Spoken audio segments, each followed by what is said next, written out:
Hello friends, welcome to our JE Multiverse channel. Today we are going to learn geostationary and polar satellites. This is itself a very small topic, okay, and very few illustrations are formed on this topic. So let's first learn geostationary satellites. These are the satellites which rotate in equatorial plane of Earth. Means let's say this is our equator, okay. It would be harder to understand because I can't draw 3D that much better. So let's say this is our equatorial plane. So our satellite will be rotate in this equatorial plane, okay, and this is axis of rotation. Now second feature is it has same angular velocity means omega as that of Earth in same sense means in same direction means in anti-clockwise direction. That means if Earth rotate in anti-clockwise direction, then the satellite will also rotate in anti-clockwise direction.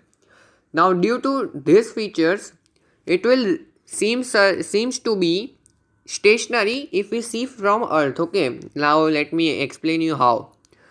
Now I am changing the point of view, okay, means angle of view. Now let's say this is our Earth and it is rotating in this direction, okay, this direction. I have changed the point of view, okay.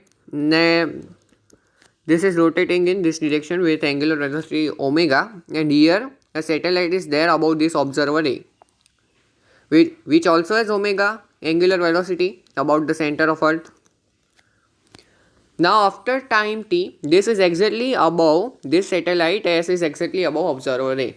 Now after time t, let's say now Earth has rotated through angle omega t, right?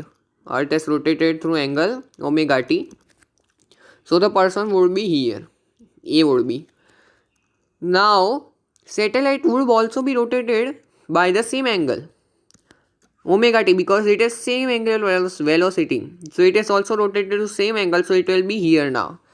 So at this time, at this first case, satellite will be over the head of A, and in second case also satellite will be above the head of A. So if we make A as our frame of reference, then satellite will be always above A. That means satellite will be seem to be stationary in frame of A, means in frame of a person on the ground.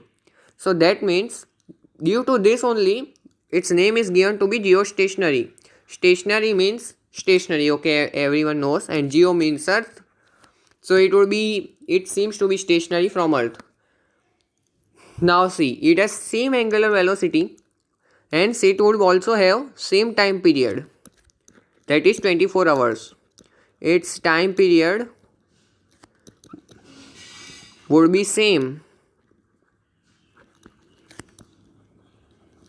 which is 24 hours as that of Earth, okay. Now we can from this we can find approximate distance of this satellite from Earth, or from surface of Earth, or from center of Earth, whatever we can find, okay. Now let's say this is our satellite and this is our Earth, and this is a distance of r from center of Earth. R is radius of Earth, capital R, and height is h. H means h is distance from surface of Earth. So r equal to r plus h, okay. Let's say this is our first equation. Now okay, so it is at height h from surface of Earth, so distance of satellite from center of Earth would be r plus h, okay. So now velocity we can say that is under root gm by r.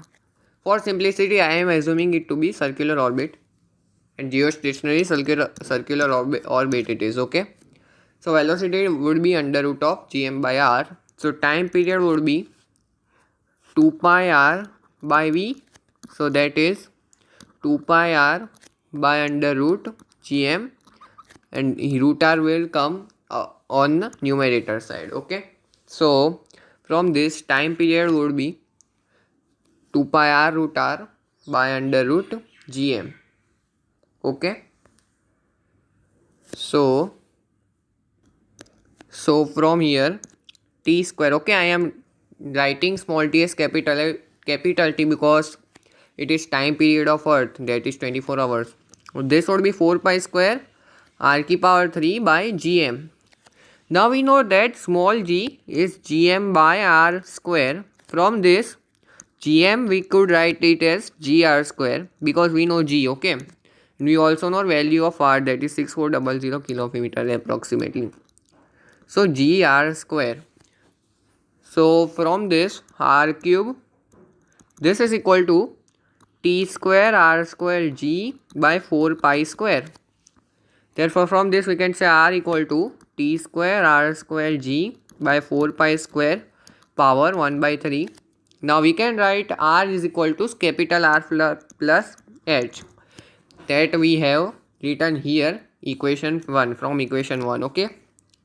So r capital R plus h equal to t square r square g by 4 pi square power 1 by 3.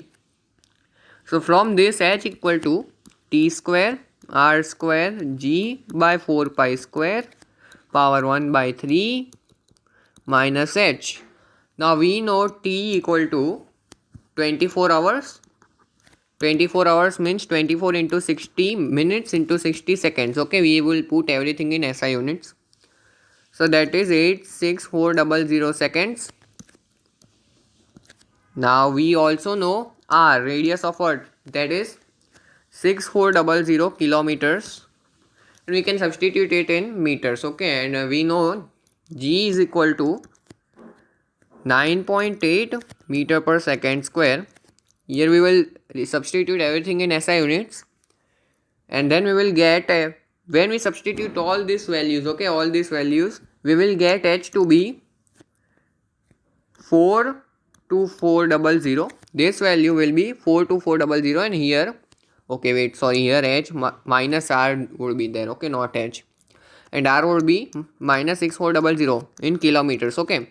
This will come in meters, and then when we will convert it in kilometers, it will give us 42400 kilometers, and this would be 36,000 kilometers. So surface means height of these satellites from surface of earth would be 3600 kilometers. So this is the height, okay.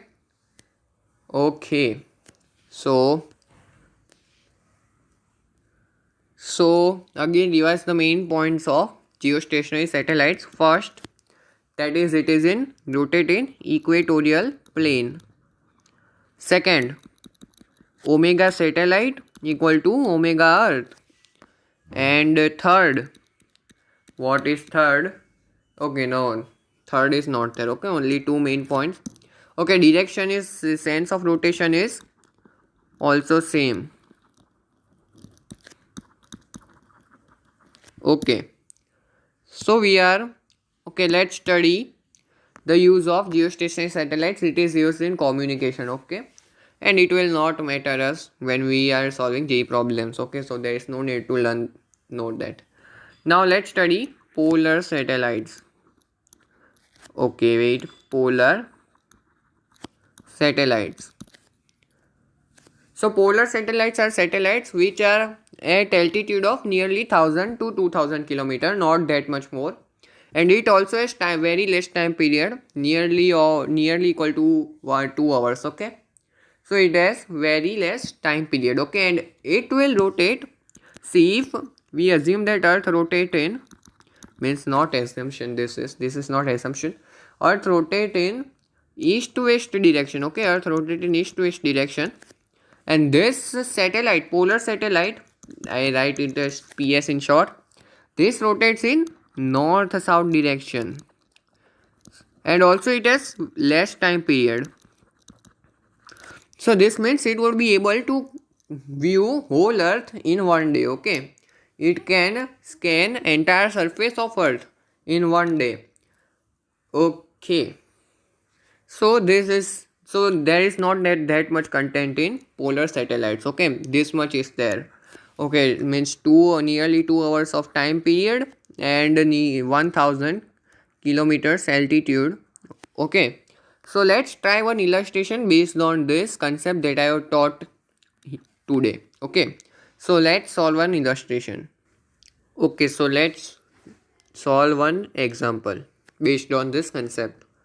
So this is our Earth, and a geostationary satellite, let's say G, is orbiting around the Earth at a height 6 r from Earth's surface. Okay, now and another small satellite, artificial satellite, that is at height 2.5 r from Earth's surface. Okay, there is another satellite at height 2 orbiting around the Earth at height 2.5 r above Earth's surface. Now we have to find time period of satellite S. We have to find time period of satellite S, and given that radius of Earth is r. Okay, so the main concept of this question is that a geostationary satellite has same time period 24 hours as that of Earth, and this is the main concept to solve this question. So it is at, now see, geostationary satellite is at 7 r distance from center of Earth. Okay, this is r and this is 6 r, hence total would be 7 r.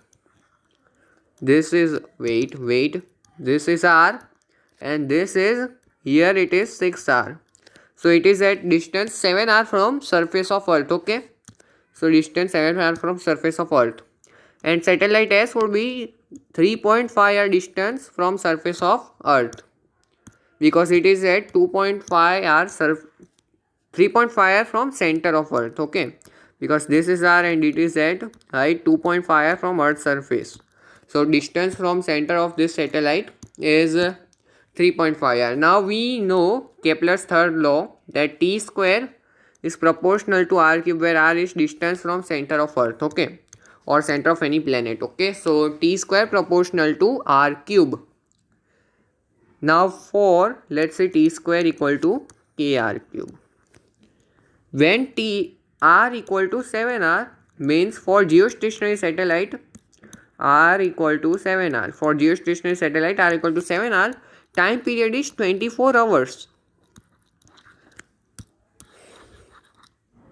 So 24 square. Now don't take care of units here, because it will be ultimately going to cancel out. Okay, and there will be no effect on our answer. So if we take here time period to be 20 in hours, then the final answer would also come in hours. So there will be no issue, because we are ultimately told to find time period. Then we can finally find time period in hours and then convert into required unit if given in question. Okay, and this is equal to k into 3.5, sorry, 7 r whole cube. Now for satellite S, our time period, let's say it is t, and this is equal to k into distance, that is 3.5 r whole cube.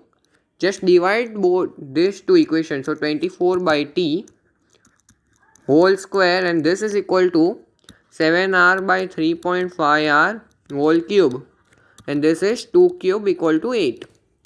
Therefore 24 square by t square.